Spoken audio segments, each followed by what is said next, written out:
For analysis, let's go to Suisheng Zhao, an international studies professor at the University of Denver and the director of its Center for China-US Cooperation. Thank you very much for your time on the program today. Now, this year's two sessions have been described as coming at a decisive moment globally. Why is that? Because China is in economic slowdown, and also there are so many international issues that international community is watching how China will respond to them.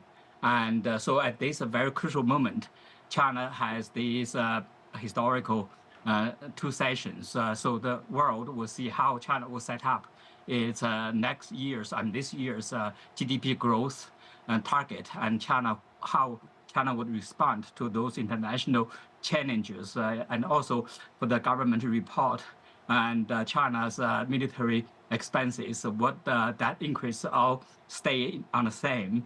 So there are so many issues international communities are watching for these meetings. You mentioned global instability. There are conflicts, in the Middle East and Ukraine. And of course, tensions have been high in the South China Sea. How will China seek to promote its stability, but also its security, in this time during these sessions? China has presented itself as a responsible power and also try to promote international peace and stability.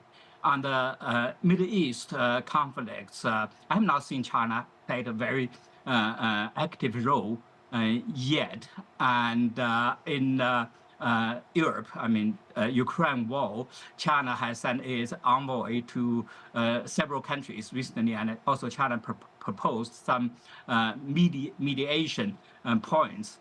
But China has to take a real neutral position on these issues and have to play a much more active role to demonstrate China's big power responsibilities. So far, I have not seen that clearly. So that's what the international community now is watching. And of course, the China-US relationship ever more important. Dialogue resumed between Xi and US President Joe Biden in November, agreeing to restart talks to reduce that friction. What are your predictions, do you think, and how might the two sessions sort of forecast the relationship with the US this year, particularly with this upcoming election? Yeah, those communications, I think, are positive progress. They try to set the floor on the relationship and also to put some stability to help each other understand each other's red lines, bottom lines. So I think those are very important. But what concerns me is that they have talk the talk and walk the walk. Both sides have not made real concessions to accommodate the other side's interests. So that's the problem here. And China side, I can see, in fact, that when I listened to the spokesperson briefing yesterday, he mentioned that China is willing to improve this relationship. I think it's very important for China to improve this relationship for China's continued economic growth, because foreign investments are leaving China, and China needs those foreign investments to come to China. So U.S. is the most important country to not only invest in China, but also to convince other countries that if China can stabilize the relationship with U.S., some other investments will come to China. So that's very important at this point. But I have not seen the U.S. side making those responses. Yes, as you said, this year is an election year.